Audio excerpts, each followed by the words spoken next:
Voces que coinciden, voces enfrentadas. Tiempo presente. Este espacio es presentado por Catunasi Uruguay.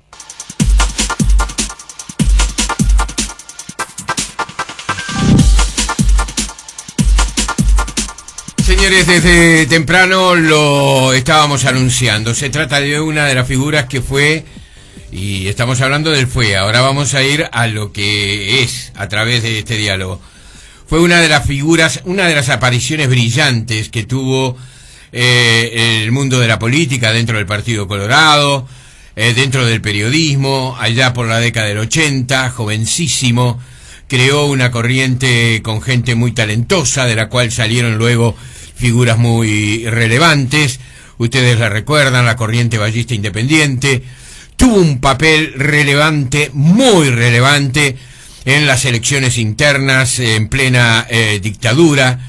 Tuvo un papel relevante porque ha tenido otros emprendimientos periodísticos, pero Jaque va a quedar seguramente en el recuerdo como una de las publicaciones importantes, ¿verdad?, trascendentes, de peso, no solamente político, sino cultural. Por allí muchas voces que estaban apagadas, que estaban silenciadas, comenzaron a trabajar en profundidad.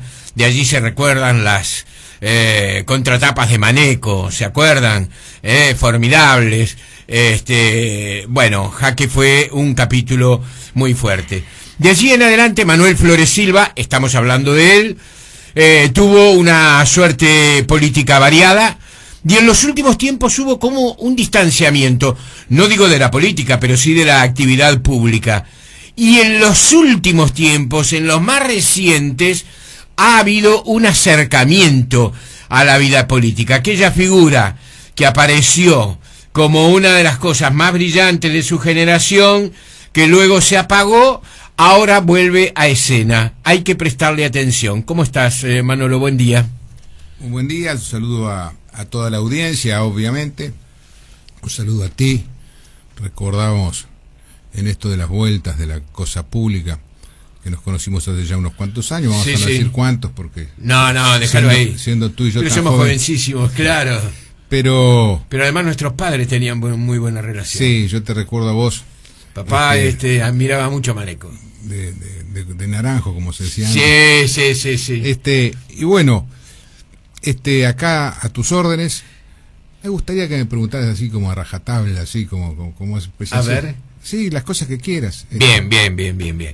¿Qué fue? ¿Por qué se apagó aquello que parecía una presencia brillante que lo fue?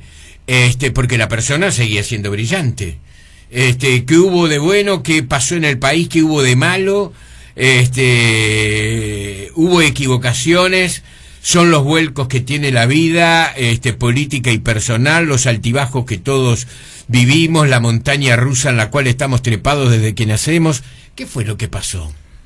Mira, yo creo que hay muchas maneras de vincularse uno a la política, de relacionarse con la cosa política. Pero básicamente, digamos, dos modos. Hay una práctica que es tratar de estar siempre en un cargo político. Sí. Y hay otro modo que yo aprendí en mi casa, que es pensar que hay veces que lo que uno piensa tiene sentido, es un aporte, y hay veces en que cuando eso no es así, uno no tiene por qué figurar en el presupuesto nacional. Yo soy básicamente un republicano. ¿Qué quiere decir eso?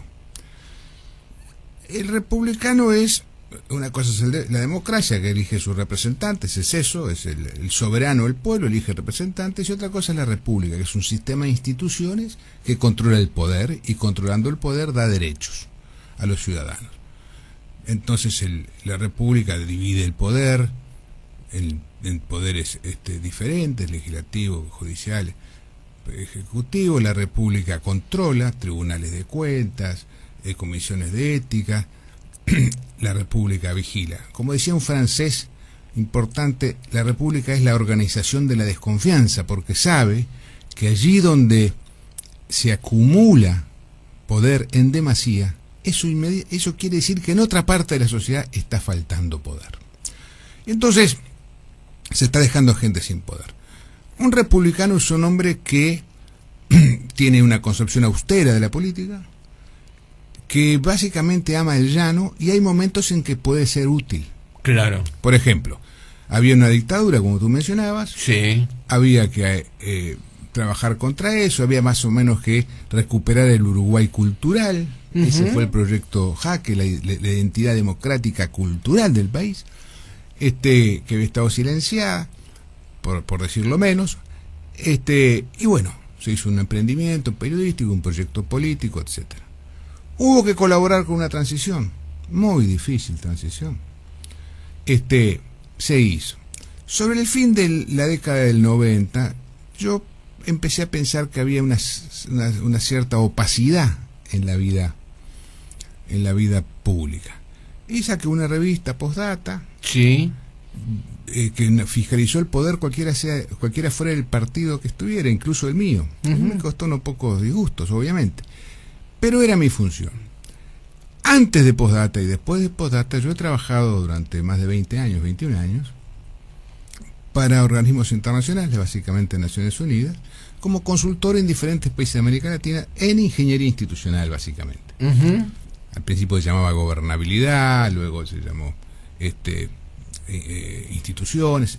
Es básicamente eso. Entonces estuve siempre viviendo en Uruguay. Yo nunca me quise ir de Uruguay. Profesionalmente hubiese sido muy importante para mí irme del Uruguay, pero no se les pasa uno por la cabeza a veces. Y entonces tuve 3 años yendo a Perú, 3 años yendo a Nicaragua, 4 años yendo a Bolivia, etcétera, ¿no? Incluso haciendo Postdata, incluso hice un libro para Naciones Unidas que se publicó en México en un editorial muy importante, Fondo de Cultura Económica, con reportajes a 40 latinoamericanos importantes, entre ellos 14 presidentes en ejercicio. Mira. Entonces, porque de algún modo en mí siempre ha vivido un poquito el profesor de letras, un poquito el periodista, un poquito la visión de la política. Entonces yo no me siento un político profesional, Sí. porque he optado la mayoría de la vida por otros caminos. Cuando digo ganarme mi sustento con lo que me interesa y con lo que me gusta, cuando digo no he sido, quiere decir que he tenido que hacer un esfuerzo, porque en realidad 4 de los 5 hombres que luego fueron presidentes me ofrecieron papeles muy generosos, seguramente más importantes de lo que yo podía llevar adelante, pero a mí los proyectos no me resultaban suficientemente republicanos. Y entonces, 2 de mi partido, 2 que no de fuera de mi partido, y entonces, ¿qué ocurre? Ahora, yo tengo 63 años. Sí. Los que me miran dicen que no parezco tanto. Sí. Supongo que porque siempre fui libre adentro y nunca para tener un cargo político tuve que hacer cosas que no quería. Yo conozco este oficio de muy joven. Mi primera campaña electoral la hice con mi padre y cuando tenía 12 años. Terminaron las clases porque había elecciones en octubre y yo hice medio octubre y todo noviembre con mi viejo en un país que hoy ya no existe, ¿no? Sí, sí, sí. Con una política muy diferente, con unas prácticas. Yo conocí el final del país del éxito. Entonces, yo creo que hoy están en cuestión las dos cosas que un vallista. ¿Qué es un vallista? Un vallista no es más que un republicano. Un hombre de derecha. No, la izquierda republicana. Ahora vamos a eso.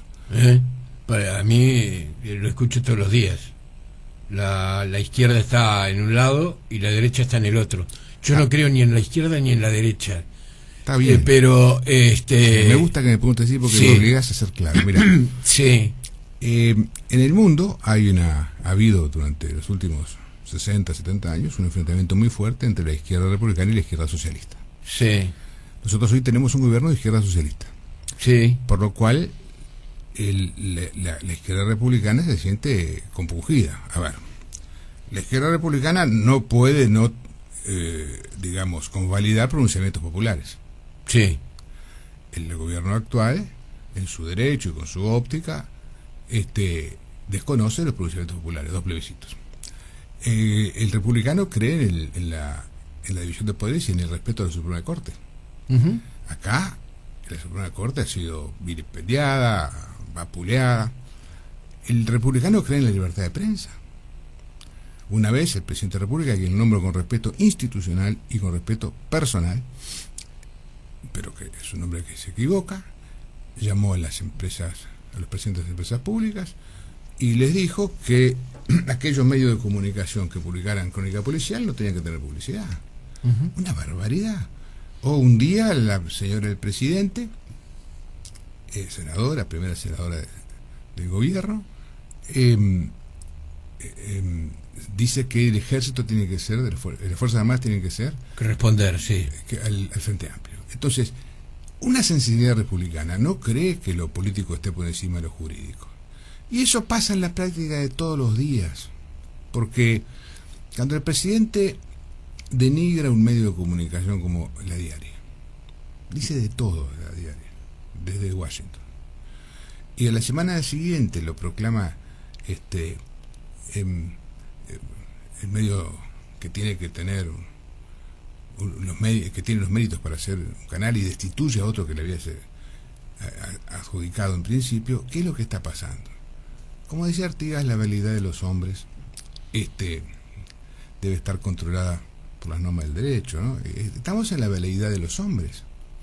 El presidente, contra la DGI, contra el Ministerio de Economía, contra todo el mundo, resolvió perdonar la deuda a Paco Casal, en el mismo momento que además le otorgaba un canal de televisión abierta digital. Y bueno, ayer uno vio en la prensa que los actoristas que estaban en contra decían, bueno, ¿qué vamos a hacer? Era o aceptar o irse. Sí. Y bueno, yo soy de irme, ¿no? Ajá. Cosa que era mi viejo también. A mi viejo le ofrecieron cargos muy importantes y no aceptó.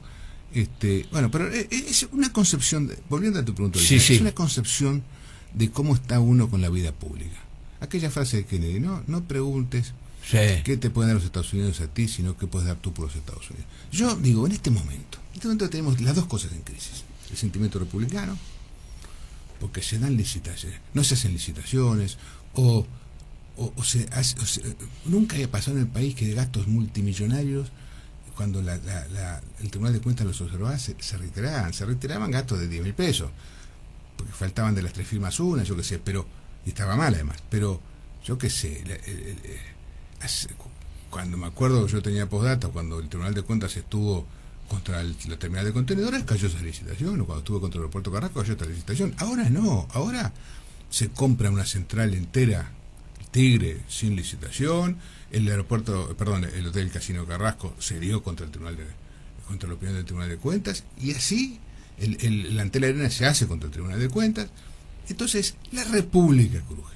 Pero por otro lado, además, un vallista no es solo un republicano, es un socialdemócrata, es una persona que cree, estoy hablando de vallismo en teoría, ¿no? Sí, porque sí. Luego ha habido deserciones del vallismo, en fin. El vallismo en teoría, afuera del republicano, es decir, el republicanismo exige que todos tengan derechos, y si una persona no tiene derecho a la salud o a la educación, no tiene poderes, nadie. Claro. Entonces, tenemos que fijarnos en que las políticas sociales, que antes tenían un giro central hacia la integración social, incluso en gobiernos vallistas que no fueron tan vallistas. En los CAIF, el primer gobierno de Sanguinetti, con quien tengo muchas discrepancias, pero la escuela de tiempo completo es del primer gobierno de Sanguinetti. Entonces, las respuestas, yo creo que fueron insuficientes, que había que ver mucho más, pero básicamente la idea de la integración social es que los servicios públicos rediman a la gente desposeída. Hoy lo que pasa es que los servicios públicos discriminan en contra de los pobres. Lo charlamos en... Sí. Pero, entonces, es obvio que Hoy no hay políticas de integración social, sino que hay políticas de contención de la pobreza a condición de que se siga siendo pobre. Es decir, yo te doy plata a ti porque tú sos pobre. Si me dejas ser pobre no te doy plata. O sea que el estímulo es, yo te doy plata, en realidad te doy plata y no te computo como pobre, siempre y cuando tú sigas pobre, porque hoy tenemos 400.000 pobres, que es más o menos lo que se tenía en la década del 90, en la tal neoliberal y malhadada década del 90 había 400.000 pobres. Pero ahora hay más, porque además de los 400.000 pobres que se reconocen, hay pobres maquillados, porque ¿qué ocurre? Si el Mides le da dinero, deja de ser pobre en la estadística, aunque sea pobre en la realidad. O si cientos de miles de uruguayos que reciben el FONASA, aunque no puedan luego pagar los exámenes, los tickets de medicamentos o de consulta, también no son pobres. Tenemos 700.000 pobres, y eso es horrible. Manolo, estás en el partido, te correspondés, creciste, naciste en el partido, que muchas veces fue tildado de partido de gobierno, como por Wilson, ¿verdad? Sí. Wilson nos sorprendió ahí, nunca nos dimos cuenta. Sí, claro, y quedó la frase. Pero bueno, pero no tiene que ver con la frase en sí misma. Pero hoy es el partido que menos votos recogió de los votos que uno identifica con la competencia electoral. Sí, señor. Es decir, es un partido debilitado electoralmente. ¿Qué hay que hacer para subir eso? Frecuentemente se dice que el Partido Colorado es el que está tercero en las cuentas. Sí. El Frente Amplio, Sí. que ha cedido unos puntos. El segundo, el Partido Nacional. Y tercero, el Partido Colorado. Sí. No es así. El tercer partido es el de los indecisos, que está un poquito por arriba del Partido Colorado. El Partido Colorado está en 15, los indecisos están en 16. Pero dicen que se reparten en general se reparten más o menos entre las opciones que hay, los indecisos. Yo no creo eso, no creo honestamente, creo que las formas de afiliación de la gente más ideologizada son más fuertes y la forma de afiliación de la gente más liberal son otras. Es decir, hay mucha gente hoy que está dudando y puede votar al Partido Nacional, puede votar al astorismo. Sí. Y no tiene opción ballista. Mejor dicho, la tiene, y hablo con respeto de mis compañeros de partido del PROVA, pero lo cierto es que el Partido Colorado está estancado. ¿Qué quiere decir esto? Pasan los años y los años, estamos en 15%, 16%, 15%, de los cuales 12% corresponden al doctor Bordaberry y unos 3%, una cosa así, corresponde al doctor Amorín. Es decir, hay gente que pasa del Frente Amplio a los indecisos y que no está interesada en la oferta colorada. Eso es lo que uno puede ver a lo largo de años de ver las encuestas. Probablemente si eso no fuera así, yo no estaría acá. Entonces, ¿qué ocurre? A mí no me interesa tanto eso en cuanto a déficit colorado, déficit de partido. Una visión republicana frecuentemente está por encima de partidos. Wilson era republicano. Yo lo miro con tremenda simpatía. Le puse banderas el día que fue preso en la calle Libertador. Le puse banderas de los jóvenes cuando salía al balcón porque se moría. Porque yo decía, este hombre no puede irse de la tierra pensando que solo reconoce su partido, tiene que tener un reconocimiento más nacional. Los muchachos jóvenes me dijeron, pero si vamos nos van a romper todo. Anda, que no le rompen nada. Entonces, Frugoni era un republicano. Incluso Sereñi, más allá de las cosas epocales y de las alianzas que tejió. Entonces, desde esa visión republicana, yo lo que siento es que la ausencia del vallismo lastima a todo el sistema político.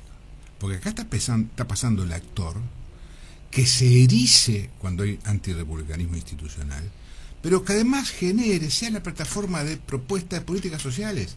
Porque el Uruguay se ha enriquecido y mantiene más pobres que en la década del 90. El producto era entonces 8.000 millones de dólares, hoy es 50.000 millones. Y tenemos, en vez de 400.000 pobres de aquella época, tenemos 700.000 pobres. Pero además el trabajo nacional está muy castigado. Del 1.700.000 trabajadores, hay 800.000 que no ganan 14.000 pesos, y de ellos 500.000, 500 y algo mil, no llegan a 10.000 pesos por mes. Y eso no es un tema de que nadie sea malo o nadie los quiera. Yo básicamente he aprendido, tal vez con los años, que el mundo no se divide en buenos y malos, y que hay mucha más buena intención. La gente al despertarse no piensa en jorobar al país, piensa en arreglarlo. Claro, todos tienen limitaciones, se generan políticas, en fin. Pero, ¿qué ocurre? No se sabe hacer políticas sociales. Sí. ¿Recorrer los barrios, Manolo? Sí, hoy de noche estoy en la calle. He aprendido mucho a recorrer los barrios. Ah, sí. En la calle. Porque la gente se queja. En Santa Catalina, por ejemplo, cuando los otros días se armó ese tremendo conflicto, dijo: acá los políticos no vienen salvo cuando necesitan el voto. Sí, era el mensaje, era más que nada para la gente de gobierno, ¿no? Pero involucraba a todo el sistema. Sí, en Santa Catalina estuvo mi gente el sábado trabajando. Yo hoy estoy ahí cerca de Lecoq, entre Garzón y Lecoq, en la calle propio, le digo yo, sí. Valle Ordóñez y Confederal. Sí. Y vamos a tener más o menos en los barrios periféricos unos 100 centros. De acá, no está mal. ¿Y en el interior? Sí, claro, ahora te cuento, pero uno aprende mucho. Mira, yo estaba hace un tiempo en la casa de una persona joven, un muchacho que por razones de violencia doméstica se fue de la casa a los 13 años. Sí. Vivió en la calle. Uh-huh. Salvo el hurto, vivió todas las experiencias de la calle. Ah. A los 18 o 19 años empezó a trabajar, se enmendó. Hoy tiene 28 y es un pequeño empresario de la refacción de casas. Y estaba ahí conversando, porque hay que distinguir entre los fashion, los planchas, que no es lo mismo, los chetos, no es lo mismo. Sí. El lenguaje, el malevo, sí. Hay toda una cosa allí que es muy importante. Son ciudadanos, hay que darles. Mira, nadie puede pensar que yo le voy a conseguir un empleo. Uh-huh. Yo lo que les doy les digo, bueno, que les doy poder, los empodero. Es decir, ustedes son ciudadanos, fíjense en las necesidades colectivas y vamos arriba. No me trabajen solo para los colorados, trabajen para cuestión. Nosotros nos movemos por proyectos colectivos. Y entonces estaba ese día allí con unos chicos y un muchacho joven me dice: ese celular que tenés es muy importante.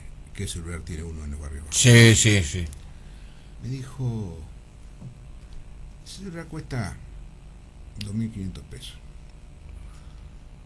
Yo no me caracterizo por tener grandes celulares. Sí. Y me dijo: este cuesta 5.000 pesos. Ajá. Como el tipo me estaba diciendo, pero yo tengo el doble, sí que vos. Pero además me dijo: yo no lo pagué 5.000 pesos. Y el dueño de casa, este muchacho que se hizo solo, lo empezó a relajar. Dijo: en esta casa todo lo que ves fue comprado por derecha. Acá no se habla de comprar por izquierda. Ajá. Y yo encontré, ahí me acordé del viejo Don Pepe, que tiene una frase preciosa que dice: yo a veces estoy conversando con gente de condición económica y cultural muy inferior a la mía. Estoy citándolo casi textualmente. Y me doy cuenta que si ese hombre hubiese tenido posibilidades de cultura, sería un hombre superior a mí. Entonces uno siente esa cosa, porque cualquiera tiene, si no le cuesta, tiene una ética. Pero hay que tenerla en esos pibes que no tuvieron hogar, que solo vivieron en la calle y generan una ética de la gran pucha. Entonces uno aprende. Sí. Ahora, sí. Manolo, una de las cosas que además fueron muy buenas fue el poder, la capacidad logística que tuviste en tu momento para construir un movimiento con gente que yo decía muy relevante, ¿verdad? Que luego ocupó cargos relevantes. Estoy pensando en Luis Mosca, por ejemplo, ¿verdad? Y en tantos otros. ¿Has formado el equipo ahora? ¿Estás integrando el... Sí. Sí. Mira, yo creo que los políticos en general piensan así.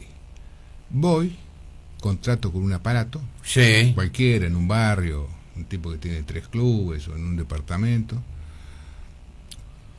El hombre pide algo, yo le ofrezco algo,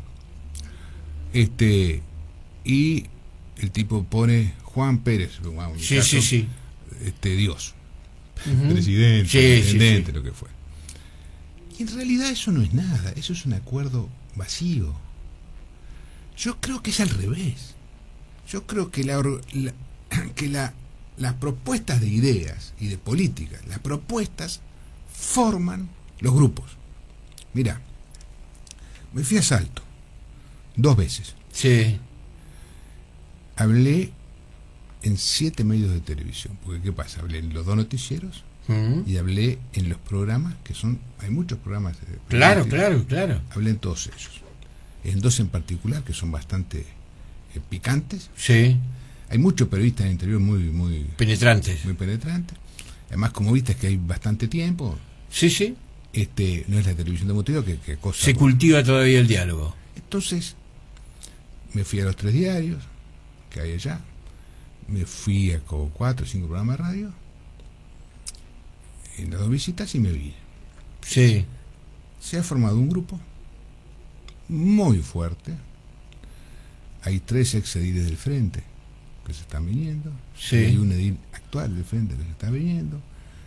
Y se armó, ojo, yo no hablo mal de nadie, porque en realidad creo que en una situación actual en que el país está rico y los ciudadanos con privaciones, el que salga a atacar no entiende la gravedad de la situación. Ujú. Entonces a mí me podrán decirlo, tratar de sacar lo que quiera, pero yo no hablo contra el señor Bordaberry, con quien queremos competir, no hablo contra el Frente Amplio, con la que tengo discrepancias de ideas, no hablo nunca de personas.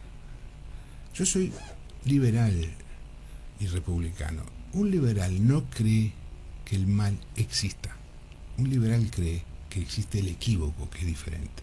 Ujú. Nadie tiene maldad por sí mismo. Está equivocado, a veces ese equívoco está muy apasionado, y a veces alguien pasa con el coche y te pisa la garganta. Sí. Pero en realidad, si uno analiza toda la situación, esa persona actuó por determinadas cosas. Mira, hay una frase preciosa de Churchill que yo a veces me pasé, dijo, la mitad de la vida teniendo miedo de cosas que luego no pasaron.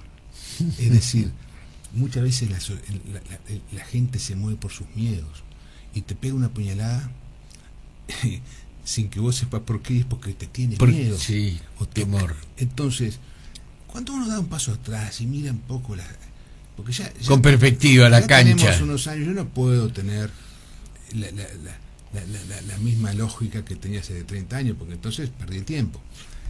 Ahora, yo básicamente me he dedicado a tratar de hacer una propuesta de políticas sociales Sí. que sirva. Porque ¿qué ocurre? Si a uno nunca sabe cómo le va a ir. Uno sí sabe el aporte que puede hacer. Y si el aporte es bueno, te lo roban. Y que me lo roben. Ujú. Y si el aporte es bueno, uno trata de elevar el nivel del debate. Entonces yo quiero discutir sobre la educación. ¿Cómo se arregla la educación? El otro día en el Salto me dijo, bueno, dígame cómo se arregla la educación. Me dijo un periodista bastante... Sí. yo lo conozco. Sí. A ver, ¿cómo se arregla la educación? ¿Cómo se arregla La inseguridad y la salud. ¿Y cómo se arregla la salud? Exactamente. Los 3 grandes temas. Entonces le dije, bueno, me hizo 3 minutos para la educación, 2 minutos para la seguridad y 1 minuto para la salud. ¿Me los das en televisión? Perfecto. Dijo, ¿te importa que ponga el cronómetro? Sí. Y me sobró medio minuto de educación. Sí. Me lo tomé en las otras cosas. Entonces, con cosas concretas, porque al final, yo no le puedo decir a la gente que me vote porque el viejo Valle usaba sobre todo.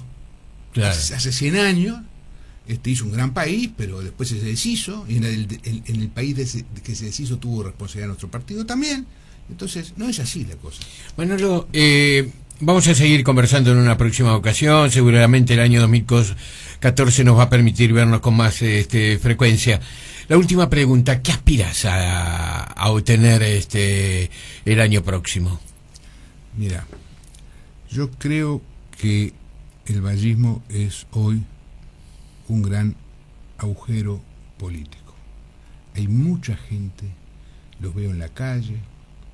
Yo tengo una ventaja. Hay gente que te dice el vallismo, vaya, siglo pasado, comienzo del siglo. No, te dicen cosas peores. ¿Sí? Te dicen gordo, el Estado gordo. Sí. Estatista. Sí. Pero también el país está colocado ideológicamente, bien o mal, sabiéndolo o no sabiéndolo, a veces con modelos erróneos, está colocado en la centroizquierda. En el mismo momento que el país agarró para la centroizquierda, el vallismo o el Partido Colorado agarró para la derecha. Y claro, terminó 10%. Ahora, después la gente está volviendo y empieza a decir, ¿cómo era aquello de las políticas públicas sociales generalistas o de integración social? Y acá no se dice nada. Entonces, ¿de qué hay que hacer? No tenemos 6 minutos, si no te arreglaban 3 minutos la educación, en 2 minutos la salud. Porque no es muy difícil, hay que ver. Bueno, a ver, ¿por qué Corea tiene 96% de gente que termina el liceo? Es decir, nosotros tenemos 36. De cada 100 jóvenes hay 60 que si hubiesen nacido en Corea, hubiesen terminado el liceo. Bueno, tienen el liceo de tiempo completo. Claro. Hay alimentación y hay formación en oficios. Es decir, un chico de 13, 19 años, un muchacho, aprende un oficio, porque si no, no le conviene ir a estudiar. Yo creo que eso quedó sugerido, Manolo. Lo que yo te estoy preguntando es, ¿qué te dejaría satisfecho como resultado de este esfuerzo de volver nuevamente a la actividad política activa?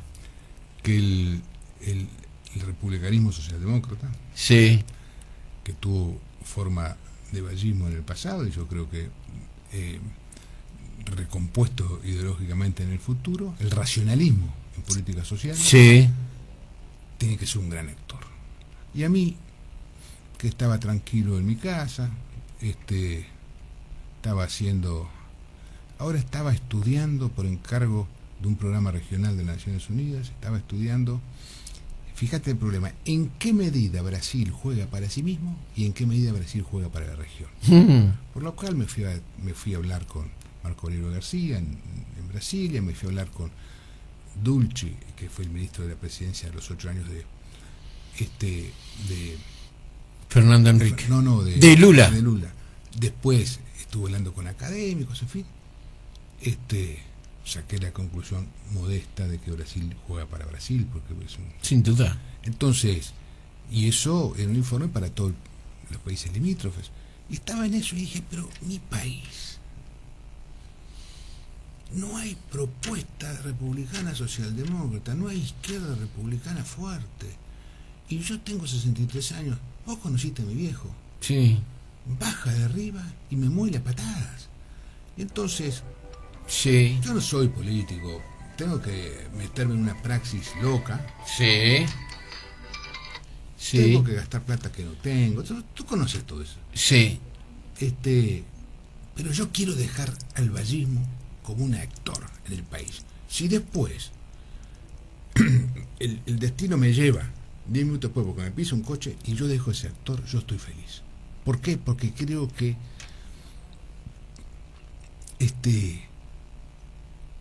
que enriquezco el colectivo si fortalezco a ese actor. Señores, Manolo Flores Silva en la mañana de Tiempo Presente. La seguimos, Manolo, en una próxima. Gracias por estar aquí, Hasta Muchas pronto. gracias a ti, por favor, y a tu audiencia. Chau, chau.